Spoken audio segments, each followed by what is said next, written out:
नमस्कार, मेरे इस YouTube चैनल पर आप सभी का हार्दिक स्वागत है, अभिनंदन है। आज मैं आपको डाइजेस्टिव एंजाइम्स के बारे में चर्चा करूंगी। डाइजेस्टिव एंजाइम्स पहले समझिए। डाइजेस्टिव एंजाइम्स कौन सा एंजाइम्स? डाइजेस्टिव जो पाचन में सहयोग देता है। और एंजाइम्स दो चीजें आपको समझना है। एक आपको है डाइजेस्टिव एंजाइम्स में, दो है डाइजेस्टिव एंड एंजाइम्स। डाइजेस्टिव मतलब जो आपके पाचन में सहयोग करेगा, और एंजाइम्स आप समझते हो क्या होता है, इसके बारे में मैं आपको डिटेल में एक अलग से वीडियो बना दूंगी। एंजाइम्स इतना ही समझिए, वो एंजाइम्स जो भोजन को पचाने में मदद करता है उसको हम कहते हैं डाइजेस्टिव एंजाइम्स। ठीक है, जो भोजन को पचाने में, जो भोजन हम ग्रहण करते हैं, जो भोजन हम खाते हैं, तो हमारे मुंह से भोजन ये आपका है ग्रास नली। पहले वीडियो में बताया था डाइजेशन वाले में, आप देखिएगा। तो पिछले वीडियो में आप देखिएगा, डाइजेशन में मैंने पूरे आपके डिटेल्स बताई है। तो ये जो है ना आपका भोजन मुंह से होते हुए पहले ग्रास नली में जाएगा, फिर स्टोमैक में जाएगा। तो जब मुंह में भोजन जाता है तो भोजन को आप चबाते हो। जब चबाते हैं भोजन में को, तो भोजन गीला और लसलसा हो जाता है। इसमें मिल जाता है सलाइवा, लार भोजन के साथ मिलता है और वो भोजन को गीला और चिपचिपा बना देता है। अब देखिए, यहीं से भोजन का पाचन स्टार्ट हो जाता है। भोजन का पाचन स्टार्ट कहां से होता है? यहीं से पाचन स्टार्ट हो जाता है, सलाइवा से ही। सलाइवा में अल्फा एमाइलेज नामक एंजाइम होता है। अल्फा एमाइलेज, जिसको हम टाइलिन भी कहते हैं। और यह अल्फा एमाइलेज एंजाइम स्टार्च प्रक्रिया करता है और उसको माल्टोज में कुछ हद तक बदल देता है। इसीलिए आप कभी ध्यान देना कि जब आप केवल रोटी खा के एक टुकड़ा खा के देखो, रोटी में ऐसे कोई स्वाद नहीं आता है, लेकिन जैसे ही एक रोटी का टुकड़ा आप चबा चबा करके खाते हैं, थोड़ी देर में आप देखते हैं कि वो रोटी बिना जो है ना, आप बिना सब्जी का, बिना कोई और चीज का, केवल एक रोटी का एक छोटा सा टुकड़ा खा के देखिएगा, तो वो चबा चबा कर जब आप खाते हैं तो थोड़ी देर में वो रोटी भी मीठी लगने लगती है। मीठी क्यों लगने लगती है? क्योंकि वो रोटी में जो स्टार्च है, वह स्टार्च पर अल्फा एमाइलेज क्रिया कर रहा है और उसको माल्टोज में बदल दे रहा है थोड़ी हद तक। और साथ ही यहीं पर भोजन का कुछ हद तक बहुत कम पाचन होता है। और यहीं पर लार में ही लिंगुअल लाइपेज ही होता है। लिंगुअल लाइपेज, ये मैं आपने पढ़ा होगा किताब, तो देखा होगा सब लिंगुअल ग्लैंड होता है, उस ग्लैंड से आपके लिंगुअल लाइपेज निकलता है। इसकी कोई खास भूमिका नहीं है डाइजेशन में, लेकिन ये डाइजेस्टिव एंजाइम के अंतर्गत इसका भी नाम आता है। अब देखिएगा, दूसरा भोजन मुंह से कहां गया? आपके गया ओइसोफेगस में। और ओइसोफेगस, जिसको हम ग्रास नली कहते हैं, ग्रास नली में भोजन गया और यहां से होते हुए, ग्रास नली पाइप ही तो है, ये पाइप है, और फिर यहां से स्टोमैक आपका स्टार्ट हो जाता है। ठीक है, तो ये पाइप है जो केवल भोजन यहां से निकल करके और आपके आमाशय में पहुंचता है। तो यहां किसी भी प्रकार का कोई डाइजेस्टिव एंजाइम्स नहीं होता है। मेरे दोस्तों, इतना याद रखिएगा, ये कंफ्यूजिंग क्वेश्चंस है। कई बार आपके प्रश्न पूछे जा सकते हैं टीजीटी पीजीटी में कि ओइसोफेगस से, ग्रास नली से कौन सा डाइजेस्टिव एंजाइम्स निकलता है। तो आपका उत्तर बिल्कुल क्लियर होना चाहिए कि यहां पर किसी भी प्रकार का कोई एंजाइम्स नहीं निकलता है। ठीक, अब देखते हैं, यहां पर आ जाता है स्टोमैक। ये आ गया आपका स्टोमैक, आमाशय, जिसको आप हिंदी में बोलते हो आमाशय। पिछले वीडियो में मैंने डिटेल बताया था, अभी मैं केवल इस पर फोकस कर रही हूं, डाइजेस्टिव एंजाइम पर। तो यहां पर आमाशय से दो एंजाइम्स निकलते हैं, रेनिन और पेप्सिन, जो मुख्य रूप से होते हैं और प्रोटीन पर एक्ट करते हैं। रेनिन किस पर करेगा? मिल्क प्रोटीन, जो आप दूध पीते हो तो मिल्क प्रोटीन जिसको हम कैसिनोजन कहते हैं, मिल्क प्रोटीन कैसिनोजन होता है और ये कैसिनोजन प्रक्रिया करके उसको कैसिन में कन्वर्ट कर देता है, कैसिन में उसको बदल देता है। ठीक है, समझ में आ गई बात। अब देखिए जो पेप्सिन एंजाइम है वह पेप्सिन एंजाइम प्रोटीन पर क्रिया करता है और प्रोटीन को पेप्टोन एंड प्रोटीओजेज में कन्वर्ट कर देता है और यहीं पर एमाइलेज निकलता है और ये एमाइलेज जो इंटेस्टाइन से यहां जो एक लाइपेज निकलता है, लाइपेज एंजाइम, और ये लाइपेज एंजाइम आपके इंटेस्टाइन से जो लाइपेज निकलता है उससे ये भिन्न होता है, उसे डिफरेंट होता है। तो ये लाइपेज किस पर वर्क करता है? वसा पर करेगा काम और इसको छोटे छोटे टुकड़ों में ऐसे ऐसे ड्रॉपलेट्स को तोड़ देगा, छोटे छोटे अणुओं में उसको कन्वर्ट कर देगा लाइपेज। और छोटे बालक जो हैं, जो इन्फेंट्स हैं 0 to 6 मंथ है, तो ये लाइपेज उनके दूध पर क्रिया करता है और उनका फुल डाइजेशन ऑफ मिल्क है। छोटे बालकों के जो दूध पीते हैं उनका फुल डाइजेशन ऑफ मिल्क, यहाँ दूध का जो है पूर्ण पाचन हो जाता है।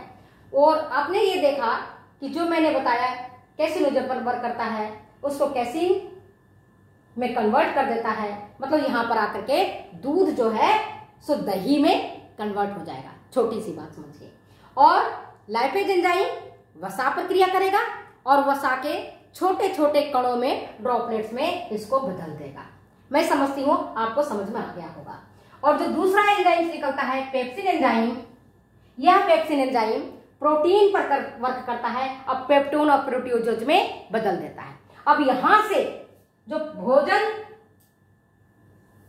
आगे की ओर बढ़ता है और कहां पहुंचता है वो? स्मॉल इंटेस्टाइन में, छोटी आंत में।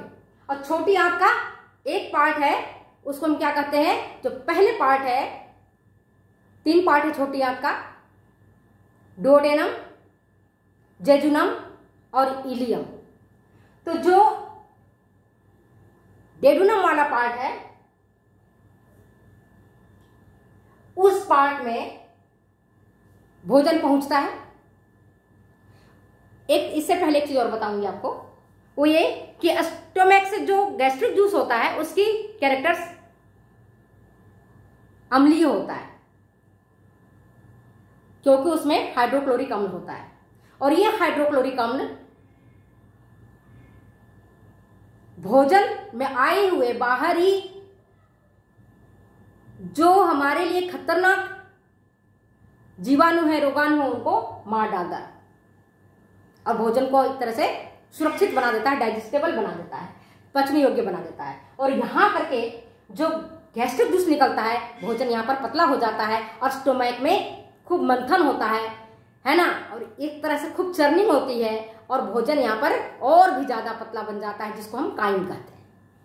इसके बाद भोजन पहुंचता है आपका स्मॉल इंटेस्टाइन में, और स्मॉल इंटेस्टाइन एक प्रकार की नली है इस तरह का मुड़ी हुई,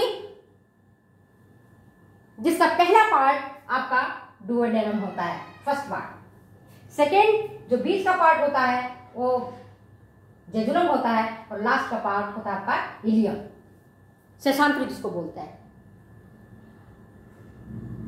तो ये जो गैस्ट्रिक जूस निकला वो क्यों निकला, कैसे निकला? गैस्ट्रिन हार्मोन के कारण निकला। स्टोमैक में भी ज्यादा डिटेल्स नहीं जाना चाहती क्योंकि इस विषय पर मैंने वीडियो बना दिया है। अब नेक्स्ट हम आते हैं कि भोजन हमारा पहुंचता है जिसमें आकर के, ये देखिए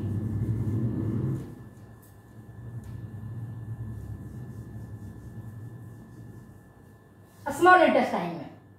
स्मॉल इंटेस्टाइन थोड़ी मोड़ी एक तरह की इस तरह की नली है, ठीक है। और यहीं पर आपका एक पेनक्रियाज है जिसका एक पार्ट इसमें आकर खुलता है और यहीं पर आपका लीवर है, और लीवर में ही आपके गॉल ब्लैडर है जो आपके पिछले वीडियो में हमने बताए थे। तो ये दोनों आकर के यहाँ खुलता है और इसके लिए डुओडेनम के जो वाल है, ये जो है पकवास है, इसके वाल से हार्मोन्स निकलते हैं। वो हार्मोन है सेक्रेटिन, पेंक्रियोजाइमिन और कोलेसिस्टोकाइनिन। तो जो कोलेसिस्टोकाइनिन हार्मोन है वह लीवर को एक्टिवेट करता है, सक्रिय करता है कि भोजन आया हुआ है।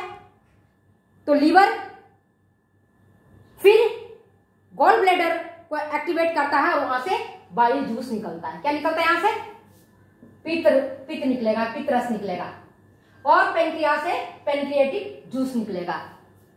ये कौन निकलता है पेनक्रियाटिक जूस? अग्नाशय, कोलेसिस्टोकाइनिन और पेंक्रियोजाइमिन।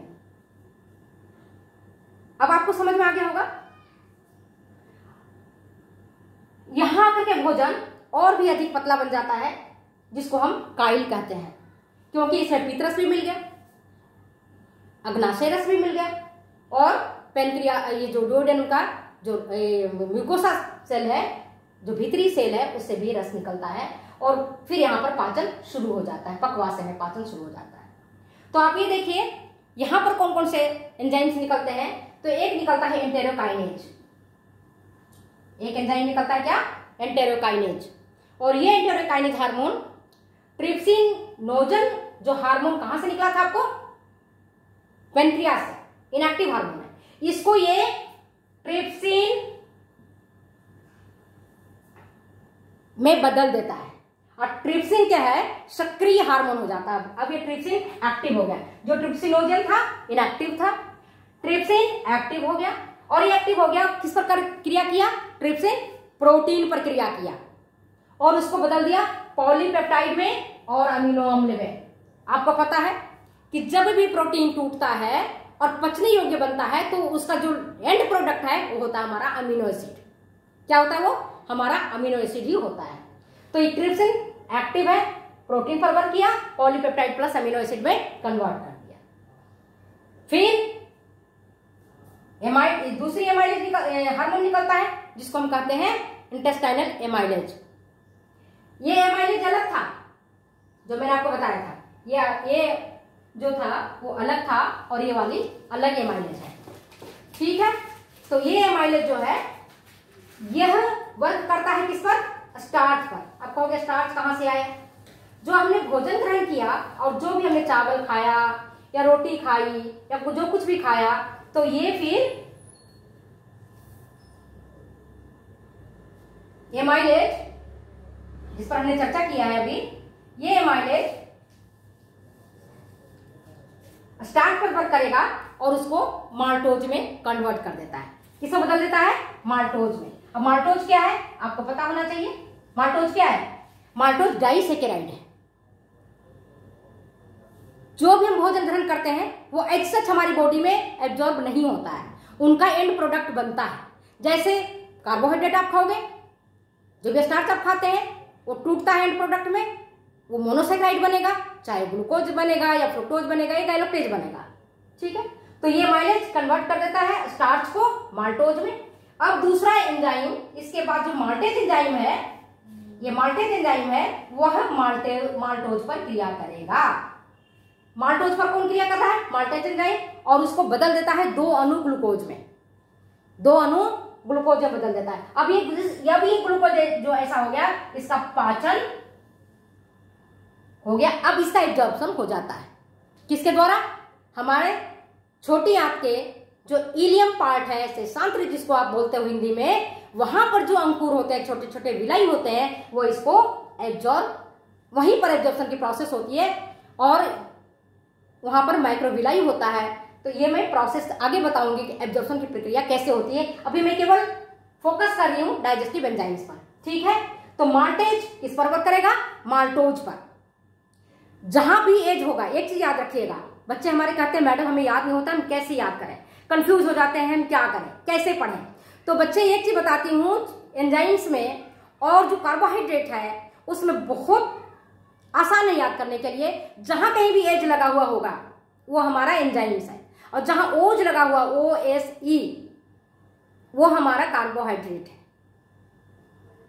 चाहे वो कार्बोहाइड्रेट पॉलीसेकेराइड है या डाइसेकेराइड है या मोनोसेकेराइड, जैसे ग्लूकोज, गैलेक्टोज ओज लगा हुआ है, फ्रुक्टोज ओज लगा हुआ है, माल्टोज ओज लगा हुआ है, ठीक है। और आप देखो, और एज जहां लगा हुआ है वो हमारा एंजाइम्स है, जैसे माल्टेज, सुक्रेज, लैक्टेज, ये सब हमारा। हाँ, कुछ एंजाइम्स ऐसे भी हैं जिसमें एज नहीं है, जैसे मैंने आपको बताया trypsinogen, chymotrypsinogen, trypsin, rennin, pepsin, ये भी एंजाइम है लेकिन यहां पर एज नहीं है, तो ये अलग है, ठीक है। इनके नाम को याद करने के हिसाब से मैंने बताया है। अच्छा, इरेप्सिन, इसमें एज नहीं है लेकिन ये एंजाइम्स है। अब बाकियों में आप देखोगे याद करने के लिए, तो मैंने आपको बताया एमाइलेज है, स्टार्च पर वर्क करेगा, माल्टोज में कन्वर्ट कर देगा।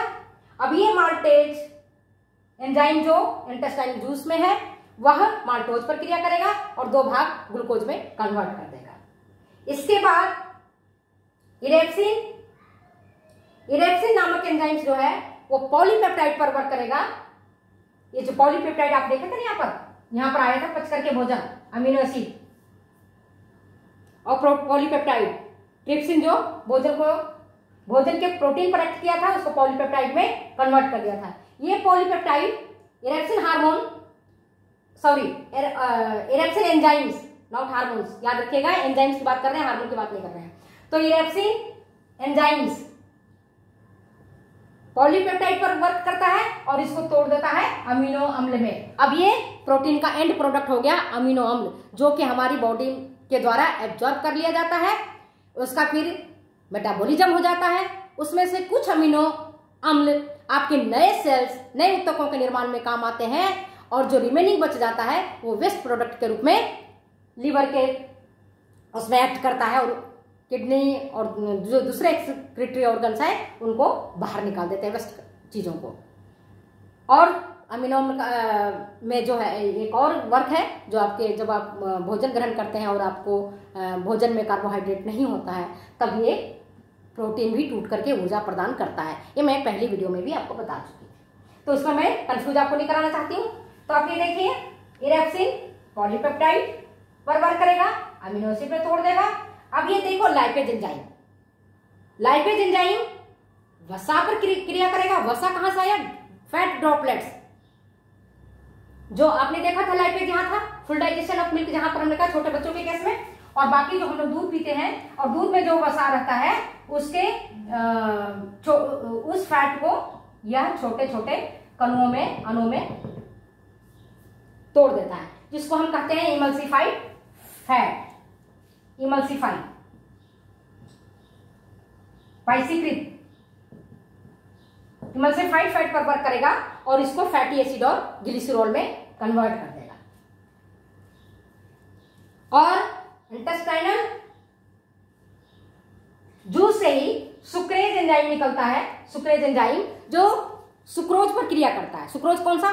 चीनी, गुड़ जो हम लेते हैं ना, जिसको चीनी का शुगर भी कहते हैं,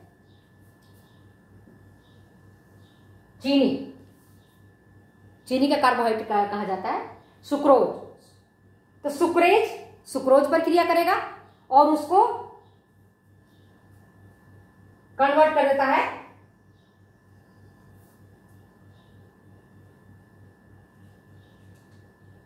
तोड़ देता है। इसके बाद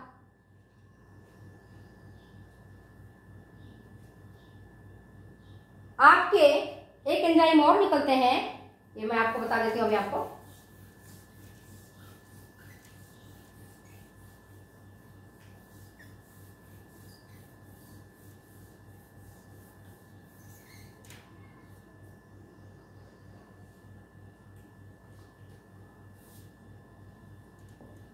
सुक्रेज किस पर वर्क करेगा? सुक्रोज पर।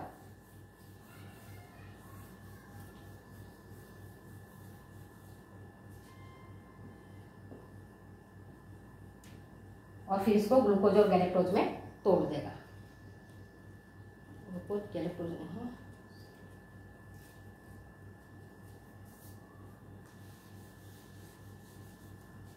ये है, इसको तोड़ेगा ग्लूकोज प्लस फ्रुक्टोज में, देखो। और जो आपके एक एंजाइम और है आपके निकलते हैं लैक्टोज। लैक्टोज पर क्रिया करेगा एंजाइम, कौन सी होगी? लैक्टेज। और इसको कन्वर्ट कर देगा ये ग्लूकोज प्लस गैलेक्टोज में।